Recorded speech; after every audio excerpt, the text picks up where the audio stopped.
outside the clock tower of Cardiff Castle, start of the 2013 Lloyds TSB Half Marathon. The city centre, it's outside Cardiff Castle, which is the biggest tourist attraction in town. You've got Geraint Thomas's gold medal letterbox across the street there, which is actually the start line of the race. Last year I was actually on top of the bus watching the start of this race, and it was incredible. You know, the people were just going all the way back down the street there. It was emotional, really. Well, the event has grown 10 years ago, just 1,500 runners, and it's really been a boom time. Over 13,800 finishers last year, and this year we'll be accepting 20,000 entries and hoping in 2016 to bring the World Half Marathon Championships here to Cardiff City.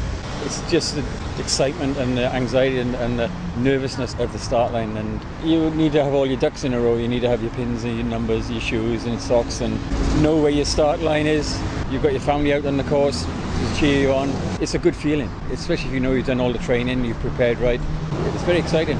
Whoever you are, you always want to run against the best in the world. It would be fantastic. Already a proven course, but have the world's best year, taking all the attractions and all the tourist aspects of the city, which the course does on its 13 miles. It triggers off that feeling of I want to be part of this next year. And who knows, maybe down the road we'll find the next generation of Steve Braces and Steve Joneses and Pete Jenkinses.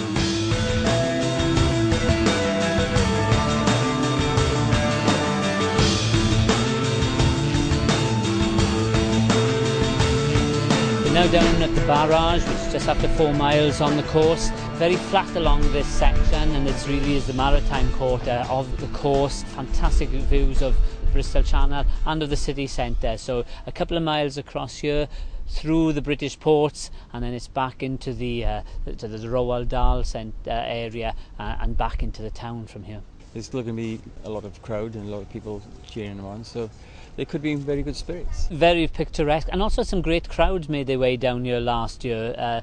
It's a magnet for people anyway, but the half marathon did get the crowds into this quarter, and of course we're just touching on the Vale of Glamorgan here as well, so access from Penarth is very close to this point. The visuals help a lot, but what's going to help most is getting people out there on the barrage to cheer them on, you know. It's only 4 miles, you know, into the race, so most people, especially if they've done a little bit of running, a little bit of training for the race, they're not going to be in such a bad state.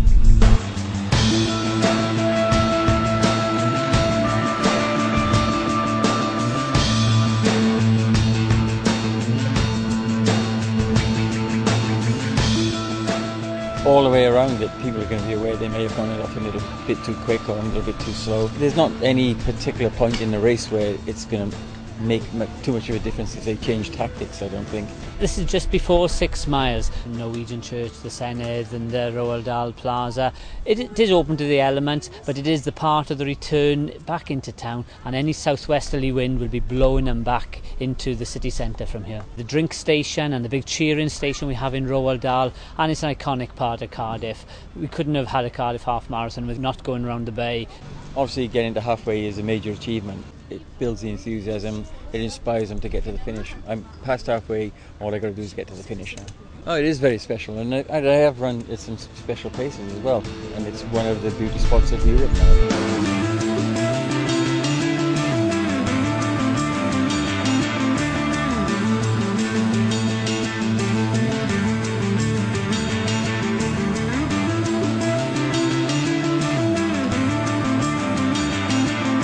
This is Rose Park Lake, and we were very keen to put this feature into the course last year. This is the northerly point of the course. We've got from the southerly end of the barrage, and it proved a real winner, both with the runners and with the public alike, who really came out and supported the event around here last year. 15 to 20,000 people running around the lake, so there will be an element of the runners that will take it in. You know, it's a great vantage point for family members to come out and watch their family members run past. So they'll be looking for their family members and taking in the sights. You know, the wildlife. It's nice and green here.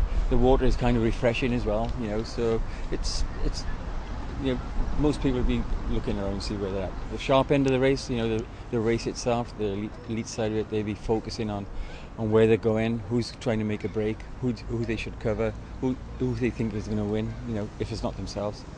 So yeah, it's really nice out here. Well, the course actually goes past twice at the bottom end of the park. You can see that the runners silhouetted across the lake, and there's a drink station here with activities, and it's a great place. And because the car parking is fairly easy, so it's an easy place to get access to, not affecting the city centre. Great place to come and train, especially if you're training for the Cardiff Half Marathon. It's dead flat, mile 10 through 12 of the course. The scenery is very nice. You know, I would come and train here myself if I was living in the city.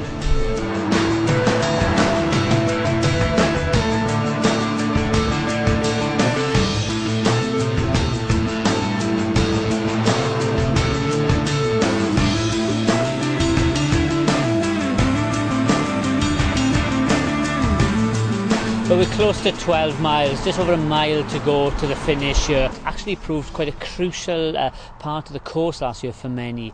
They had swung around the Roath Park Lake and the long drop, and then they were faced with this quite a severe but short climb up to Cathay Cemetery here.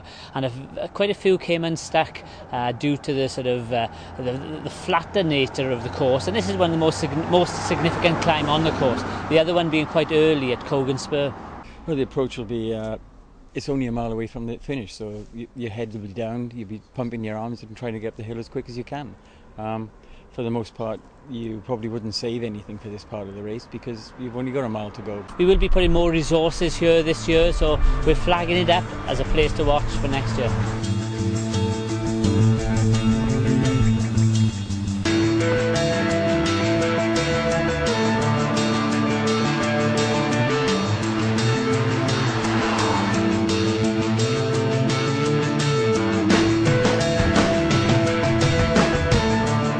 We're on Edward VII as part of the Civic Centre here outside City Hall in Cardiff. The finish for the 2012 worked very well here, so we're going to repeat that, just going to tweak it by a few metres, but the whole environment here with the village in front of the City Hall, perfect place and perfect setup linked to the start. There's a certain amount of relief here. You know, for most people they don't really train properly to run a half marathon, certainly not to race a half marathon, but to run a half marathon. So there's going to be points in the race where they're struggling a little bit, they might get a bit dehydrated, they might miss the water station, a blister, or just run out of energy. So crossing the finish line is a huge relief. There'll be music, there'll be entertainment. The day before the race we're having a whole series of races here. The fun run will now happen at 2 o'clock on the Saturday on a loop here. And there'll be a lot of excitement, a good PA system informing people of what's happening where, and we hope an enthralling half marathon finish with the many thousands all sprawling down Edward VII, all picking up their bags, having had a very successful day. For the most part, I think it's a fun event for, I'd say, 2/3 of the people in the race. So they'll be in control. They won't have expended all their energy, I don't think. They'll have family here on the course and family in the race for them as well. So I think that most people will be in fairly good condition.